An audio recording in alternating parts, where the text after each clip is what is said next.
गांव गादसर के car driver ने सरदार शहर की युवती से की लव मैरिज। एसपी दफ्तर से निकलते ही गोली मारने की मिली धमकी। चूरू के गांव गादसर के कार ड्राइवर ने सरदार शहर की कॉलेज छात्रा से लव मैरिज कर ली। दोनों सुरक्षा के लिए एसपी दफ्तर पहुंचे, जहां उन्हें युवती के चाचा ने धमकी दी कि एसपी दफ्तर से बाहर निकलते ही दोनों को गोली से उड़ा देंगे। 22 वर्षीय युवती पीटीईटी की तैयारी कर रही है। दोनों का अंतर्जातीय रिश्ता होने की वजह से युवती के परिजन खफा है। एसपी दफ्तर में 22 वर्षीय किस्मत मीणा ने बताया कि करीब 1 साल पहले उसकी जान पहचान गांव गादसर के 30 वर्षीय सत्यनारायण मेघवाल से हुई थी। सत्यनारायण ने 10वीं तक पढ़ाई की है, जो जयपुर में कार ड्राइविंग का कार्य करता है। उसने बताया कि इंस्टाग्राम पर जान पहचान होने के बाद दोनों की मोबाइल पर बातें होने लगी। उनकी दोस्ती इतनी गहरी हो गई थी कि दोनों घंटों तक मोबाइल पर चैटिंग किया करते थे। एक दिन घर वालों ने उसे चैटिंग करते हुए पकड़ लिया, जिसके बाद उस पर पाबंदियां लगा दी गई। किस्मत ने करीब 6 महीने पहले अपने घर वालों को सत्यनारायण के बारे में बताया भी था, लेकिन उन्होंने अलग कास्ट होने का हवाला देकर इनकार कर दिया। उसने बताया कि अब परिवार के लोग उसका दूसरी जगह रिश्ता करने की बात चलाने लगे थे, लेकिन उसने मना कर दिया। 22 मार्च को किस्मत ने सत्यनारायण को कॉल किया और उसे अपने साथ ले जाने का दबाव बनाया। 23 मार्च की दोपहर को किस्मत अपने घर से निकली और कॉलेज आ गई।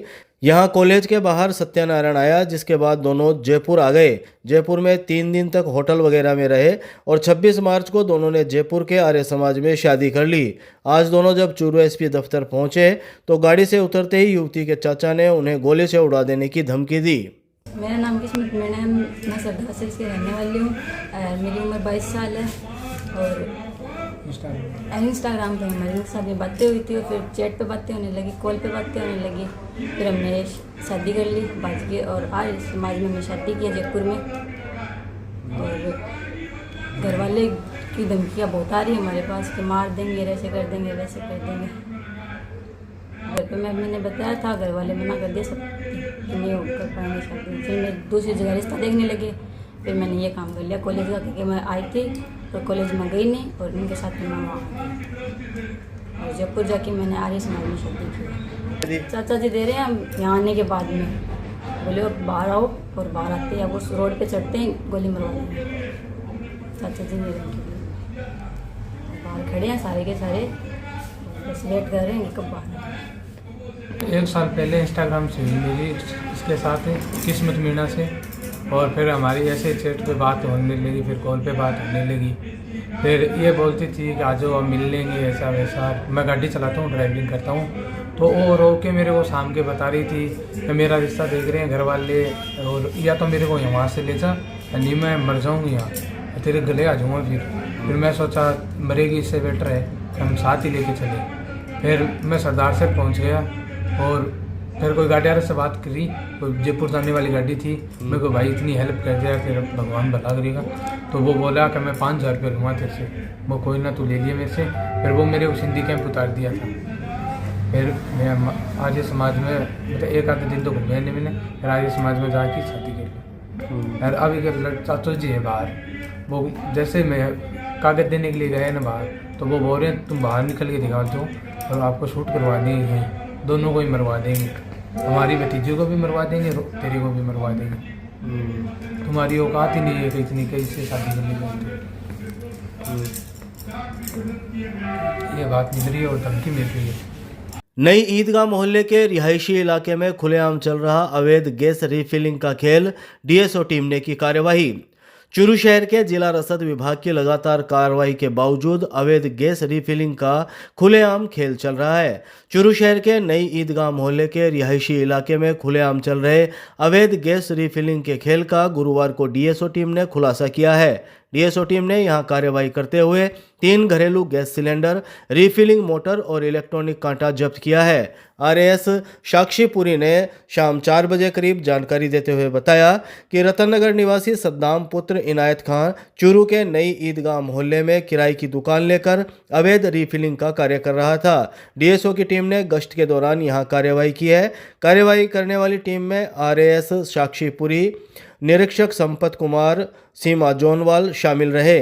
निरीक्षक संपत कुमार ने बताया कि रिहायशी इलाके में अवैध तरीके से गैस रिफिलिंग करना खतरनाक और गैरकानूनी है, क्योंकि इससे आग लगने या विस्फोट का खतरा बढ़ जाता है, जिससे जान माल का नुकसान हो सकता है। उन्होंने लोगों से अपील की है कि अगर किसी को रिहायशी इलाके में अवैध गैस रिफिलिंग के बारे में पता चलता है तो तुरंत सूचित करें।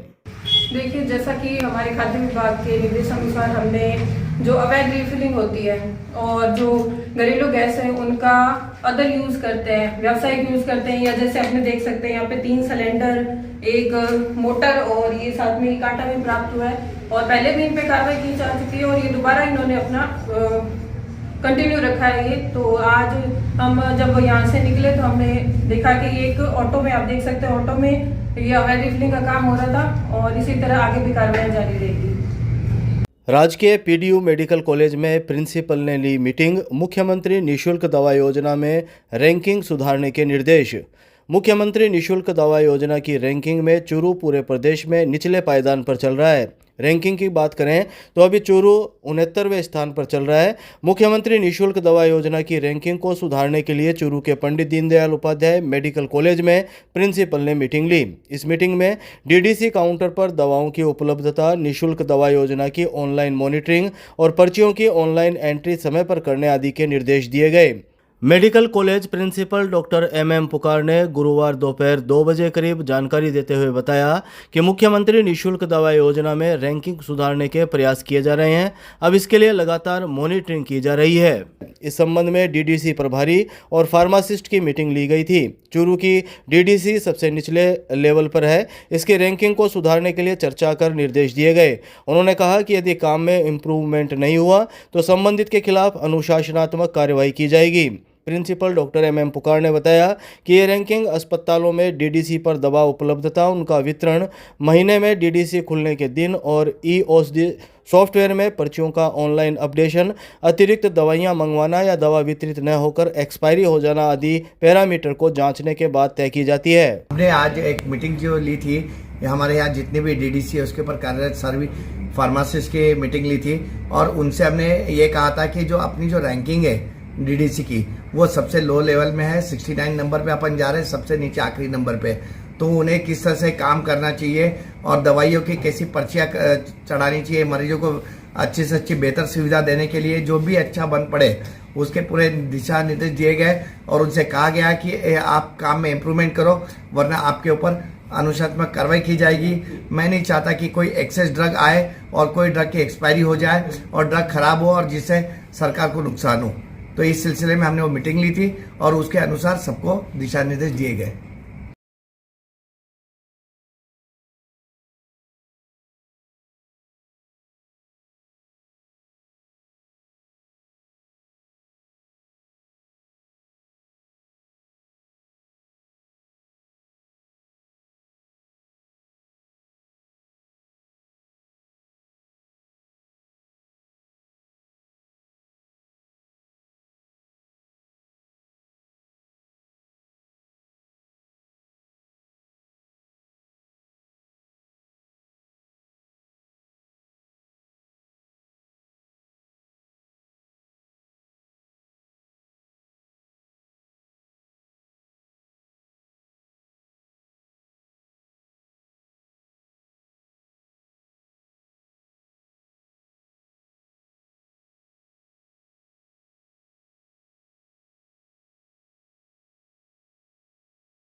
राजस्थान स्थापना दिवस के उपलक्ष्य में टाउन हॉल में हुआ अंत्योदय कल्याण समारोह। जिला प्रभारी मंत्री अविनाश गहलोत रहे मौजूद। चूरू के टाउन हॉल में राजस्थान स्थापना दिवस के उपलक्ष्य में गुरुवार को अंत्योदय कल्याण समारोह आयोजित किया गया। यह जिला स्तरीय कार्यक्रम वीसी के जरिए प्रदेश स्तरीय कार्यक्रम से जुड़ा रहा। जिला स्तरीय कार्यक्रम में सामाजिक न्याय एवं अधिकारिता विभाग मंत्री तथा जिला प्रभारी मंत्री अविनाश गहलोत, चूरू विधायक हरलाल सारण, जिला प्रमुख वंदना आर्य, जिला कलेक्टर अभिषेक सुराणा, जिला उप प्रमुख महेंद्र न्योल सहित जनप्रतिनिधियों और अधिकारियों ने शिरकत की। इस अवसर पर शाम 4 बजे करीब प्रभारी मंत्री अविनाश गहलोत ने कहा कि प्रदेश की भजनलाल सरकार प्रदेश की जनता के कल्याण के लिए समर्पित है। राजस्थान विकास की नई ऊंचाइयों को छू रहा है। उन्होंने कहा कि प्रदेश सरकार ने अपनी बजट घोषणाओं से समाज के अंतिम छोर के व्यक्ति तक सुविधाएं और संसाधन मुहैया करवाने की दृष्टि से सौगात दी है। सरकार की मंशा है कि गरीब और वंचित वर्ग को समाज की मुख्य धारा में लाया जाए। प्रभारी मंत्री ने कहा कि प्रदेश सरकार के विशेष प्रयासों से भ्रष्टाचार और पेपर लीक प्रकरणों पर रोक लगी है। विधायक हरलाल सारण ने कहा कि प्रदेश सरकार अंतिम छोर के व्यक्ति को लाभान्वित कर रही है। सामाजिक न्याय एवं अधिकारिता विभाग की योजनाओं से प्रत्येक पात्र व्यक्ति को लाभ सुनिश्चित किया जा रहा है। दिव्यांगजनों को आवश्यकताओं को देखते हुए मोटराइज्ड ट्राईसाइकिल और ट्राईसाइकिल सहायक अंग उपकरण आदि भी दिए जा रहे हैं। कार्यक्रम में अतिथियों ने motorised tricycle, CP chair, tricycle व श्रवण यंत्र प्रदान किए। स्वामित्व योजना अंतर्गत 1000 property parcel, 64 motorised tricycle, 2 tricycle, 30 श्रवण यंत्र और 1 सीपी चेयर वितरित किए गए। प्रदेश के मुख्यमंत्री की लगातार सोच रही है कि हमारा प्रदेश किस तरीके से आगे बढ़े, किस तरीके समाज के अंतिम छोर पर बैठा हुआ व्यक्ति समाज की मुख्य धारा में जुड़े, उसको सरकार की कल्याणकारी योजनाओं का लाभ मिले। इसलिए विभिन्न योजनाएं जो केंद्र सरकार की भी है, राज्य सरकार की भी है, उनका लाभ आम जन को मिले, पात्र व्यक्ति को मिले। इसी क्रम में यह कार्यक्रम आयोजित हो रहे हैं। निश्चित ही प्रदेश के मुख्यमंत्री की सोच के कारण ही लगातार प्रदेश विकास की नई ऊंचाई को छू रहा है और मुख्यमंत्री जी के नेतृत्व में राजस्थान लगातार आगे बढ़ेगा।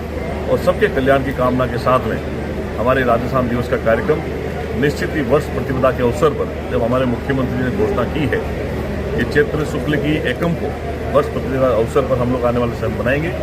हिंदू सनातन संस्कृति के हिसाब से आने वाले समय में राजस्थान दिवस मनाया जाएगा। मुख्यमंत्री जी को इस ऐतिहासिक कार्यक्रम के लिए पूरे प्रदेशवासियों की ओर धन्यवाद मिल रहा है। और निश्चित ही हमारी जो प्रदेश की संस्कृति है, हमारी जो धरोहर है, उसको संरक्षित करने का काम मुख्यमंत्री जी कर रहे हैं। निश्चित ही राजस्थान प्रदेश का युवा, महिला और हमारे व्यापारी, विद्यार्थी, किसान, मजदूर जितने भी हैं, सब आज खुश हैं मुख्यमंत्री के निर्देशन में। और हम लगातार प्रयास करें हमारा प्रदेश लगातार आगे बढ़ता रहे। चूरू शहर में गणगौर उत्सव की धूम, विवाहिताएं व युवतियां निकाल रही गणगौर का बनोरा। चूरू जिले में सुहाग का प्रतीक माने जाने वाले गणगौर उत्सव की धूम मची हुई है। गणगौर पर्व को न सिर्फ विवाहिताएं बल्कि कुंवारी कन्याएं भी हर्षोल्लास से मना रही हैं। विवाहिताएं पति की लंबी उम्र के लिए गणगौर का व्रत और विशेष पूजा कर रही है, तो कुंवारी लड़कियां अच्छे वर की कामना में व्रत रख रही है। शहर के शिव कॉलोनी में भी महिलाएं व युवतियां गणगौर पूजन कर रही हैं। यहां गणगौर का बनोरा निकाला जा रहा है। गणगौर विसर्जन के समय के नज़दीक आने के साथ गौर पूजन की गतिविधियां यहां तेज हो गई है। नवविवाहिताएं सुबह शाम घरों में गणगौर के पारंपरिक गीत गा रही है। बिनोरा निकालने की परंपरा का पालन किया जा रहा है। नवविवाहिताओं के साथ साथ युवतियों में भी गणगौर पूजन के प्रति खासा उत्साह देखा जा रहा है। महिलाओं ने बताया कि होलिका दहन के अगले दिन से कुंवारी कन्याएं और विवाहिताएं गणगौर पूजने लगती है। कन्याएं और नवविवाहिताएं महिलाएं सुबह फूल चुनने के बाद घर का पवित्र जल कलश में भरकर ईसर गणगौर की पूजन करती है। महिलाएं तय जगह जुटती है और गणगौर पूजा करती है। इस दौरान गणगौर के पारंपरिक गीत गाए जाते हैं। शीतलाष्टमी को लकड़ी अथवा मिट्टी के बने ईसर और गौर को गणगौर के रूप में घर लाया जाता है। नई नवेली दुल्हनों के घर में यह त्यौहार खासा उत्साह से मनाया जा रहा है। इस बार गणगौर पर्व 31 मार्च तक मनाया जाएगा। 31 मार्च को चूरू शहर की पुरानी सब्जी मंडी में मेला भरेगा।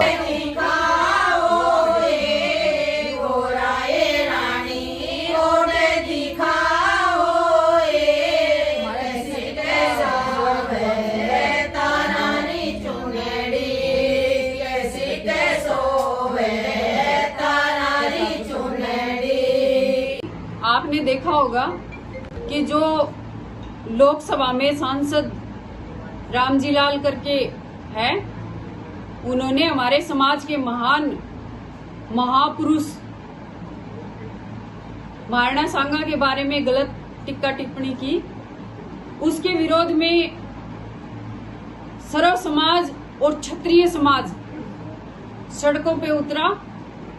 उनको एक अपने तरीके से समझाने के लिए कि बाज आ जाओ, जो भी हमारे समाज के बारे में गलत बोलेगा उसको हम छोड़ेंगे नहीं। और आपने देखा होगा कल का जो माहौल था, आगरा में सांसद के घर पे करनी सेना का धावा हुआ और उसमें सभी करनी सैनिक वहां पहुंचे और उनको काफी चोटें भी आई और रामजीलाल के घर घुस करके उन लोगों ने एक छोटी सी चेतावनी भी दी है कि जो समाज के महापुरुषों को गलत बोलेगा उसको हम दिन में तारे दिखाने के लिए तैयार हैं। और जब भी हमें लगा कि खैर माफी मांगने वाली तो अब बात ही नहीं रही, क्योंकि माफ तो हम उसको वैसे भी नहीं करेंगे। अब तो हम इंतजार कर रहे हैं कि कब वो घर से बाहर आए। जब करनी सैनिकों ने इसके घर पे दावा बोला तो ये अपने आप भाग गया था वहां से। अब सभी करनी सैनिक वहां इंतजार कर रहे हैं, जब ये अपने बिल से बाहर आएगा तो इसका मुंह काला किया जाएगा और इसको जूतों की माला पहनाई जाएगी और इसको बाकायदा समझाया जाएगा कि अगर हमारे महापुरुषों का अपमान करोगे तो तुम्हें हम छोड़ेंगे नहीं। ये राष्ट्रीय राजपूत करनी सेना सुखदेव सिंह जी गोगामेडी की बनाई हुई है, इसमें कोई डरने वाला और कोई भागने वाला सैनिक नहीं है। यहाँ तो जो हमारे 11 गालेगा उसको हम 21 गाल के उसका मान सम्मान बढ़ाएंगे। इसलिए रामजीलाल के लिए ये तो सिर्फ एक ट्रेलर था। या तो समझ जा, हमारे महापुरुषों के बारे में जो तूने गलत बोला है उसको एक्सेप्ट कर और माफी मांग हमारे समाज से और घुटनों के बल आके नाक रगड़ के माफी मांग, तब हम तेरे को माफ करेंगे।